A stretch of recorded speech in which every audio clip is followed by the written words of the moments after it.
3주째 이어지는 배탈. 알 수 없는 이유 속 용의자는 추려졌다. 파키스탄에서부터 시작된 배탈. 데우사이고를 지나 남과 파르바를 거쳐 인도까지 이어졌다. 괜찮을 법 하다가도 다시금 시작되는 설사. 분명해. 이건 그 녀석이 틀림없어. 범인은 바로 이 안에 있어!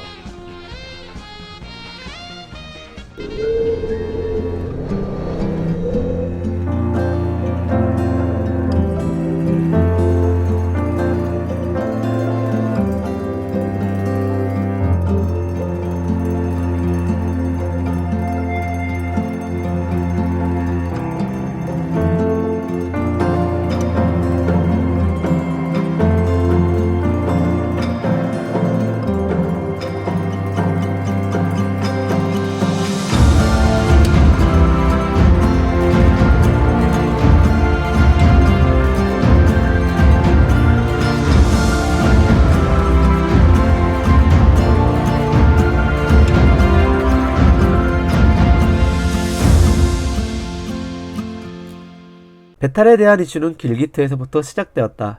그 당시에는 같이 지내던 팔크나 필릭스와 모든 것을 함께 했기에 같은 음식을 먹고 같은 배탈을 겪었다. 우리가 과일을 너무 많이 먹었나?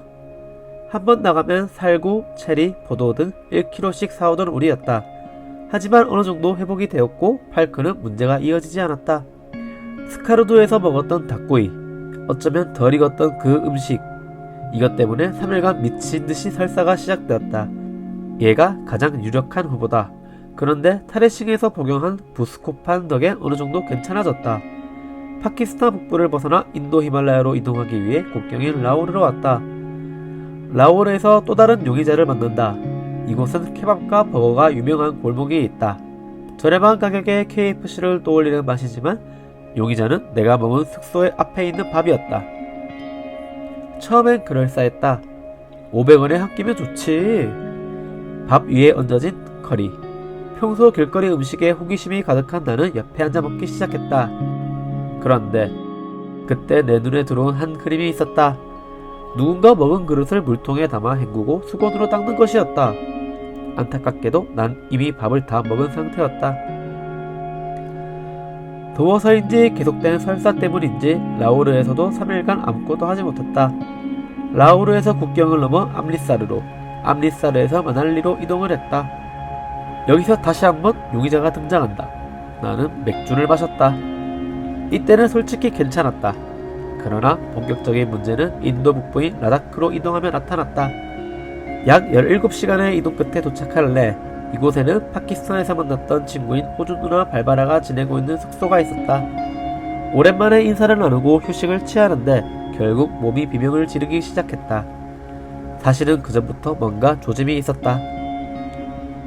소변의 색깔이 진하다 못해 끈적해졌다. 진갈색의 소변은 오죽하면 물청소가 필요할 정도였다. 간지러움 중이 미친듯이 나타났다. 원래 아토피라서 그런가 보다 싶었지만 이건 스스로 이상하다 싶을 정도로 상처가 많아지고 각질이 엄청 나오기 시작했다. 온몸에 기운이 없고 입맛조차 없어지더니 몸살이 찾아왔다. 당시 영하 9도에서도 춥지 않은 침당 안에 있었는데 추워서 잠을 못 잘 정도였다. 이러한 증상이 약 9일간 이어졌고 먹지도 움직이지도 못한 채 시간이 흘러갔다. 갑자기 기운이 돌아왔다. 추위도 가시고 한껏 가벼워진 몸. 10일 만에 산책을 하니 드디어 히말라야 백패킹을 할 수 있겠다 싶었다. 호주 누나 발바라와 함께 백패킹을 하기로 했었기에 드디어 지도를 펼치고 이야기를 하기로 했다. 그런데 발바라가 말했다. 진, 너 눈이 노란데? 에? 뭔 소리야? 사람 눈이 어떻게 노랄 수가 있어? 거울에 다가가 내 모습을 봤다. 노란 물감이 내 눈을 물들인 것만 같았다. 이게 뭔가 싶었다. 발바라는 병원에 가보길 추천했고 레 시내에서 의사를 만나게 되었다. 상황을 설명하고 의사의 진찰에 대해 몇 번이고 되물었다. 발바라는 내가 취약한 단어가 있을 거란 생각에 같이 와주었고 알아듣지 못한 내용에 대해서 설명해 주었다. 의사는 정확한 진단을 위해 피검사와 초음파 검사가 필요하다며 다른 장소들을 알려주었다. 피 검사는 참 재밌었다. 연구실에서 피를 뽑았다. 그런데 새 주사기로 피를 뽑고는 그 현미경 관찰용 유리 위에 피를 떨어뜨렸다. 그런데 그 옆으로는 작은 선풍기가 끊임없이 돌아가고 있었다. 이번엔 초음파 검사가 가능한 곳을 찾아갔다. 시장 구석에 위치한 작은 병원. 현지인들로 가득한 가운데 차례를 기다렸다. 정전이 가득한 내에서 초음파 검사는 굉장히 낯설었다. 다음날 결과를 보고 의사는 말했다. 이거 황달 같은데? 적당히 몸 관리해주고 수분 및 에너지 보충용 파우더가 있어. 이거 먹고 충분히 쉬면 괜찮을 거야. 하지만 난 이미 신뢰도가 마이너스 100이었다. 분명 종이에 여러 수치가 쓰여있지만 신뢰가 가질 않았다. 나는 고민 끝에 부모님께 사실을 말했고 당장 집에 돌아오라는 말을 들었다. 발바라와 이야기를 나누고 고민 끝에 진료를 받은 당일 비행기표를 애매했고 다음날 바로 레에서 델리, 델리에서 한국행 비행기를 타게 되었다. 한국에 도착하자마자 병원에 가서 진료를 받다. 의사가 말했다. 이거 그냥 황달 같은데요? 충분히 쉬면 괜찮아질 것 같은데 어쩌다 이렇게 되었어요? 아, 그게 말이죠.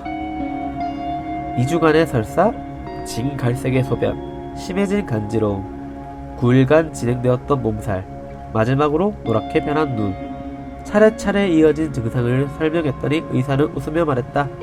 와, A형 간염이 분명하네요. 아니, 보통 그 아팠다던 9일에 다들 힘들어서 병원에 오거든요? 그런데 그걸 다 지나서 왔으니 아픈 티가 전혀 안 나지. 그래도 한번 검사를 맡아보죠. 다시 한번 이어진 피검사와 초음파 검사. 놀라운 결과가 나왔다. 빌루루빈 수치는 그대로 11이었으나 간 수치는 인도에 비해 13배나 높은 650대가 나온 것이다. 나는 그 즉시 병원에 입원하게 되었다.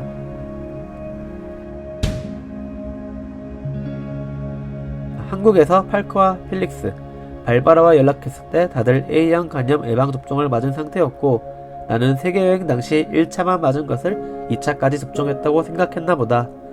아니면 그동안 강철 위정이었던 내 자신을 과신했는지도 모른다. 그냥 밥을 먹었을 뿐이라고요. 백신을 맞은 줄 알았을 뿐이라고요. 그런데 간염에 걸릴 줄 누가 알았겠냐고요. 그랬다. 범인은 나였다. 멍청한 놈. 2주간의 입원 후 일주일 단위로 계속해서 간 수치를 검사했다. 매번 이제 괜찮아졌냐면 묻기를 반복한 지 3개월이 채 되지 않은 시간. 내 손에는 간 영양제가 들어있었고 나는 어느새 인천공항에 다시금 서 있었다. 목적지는 네팔.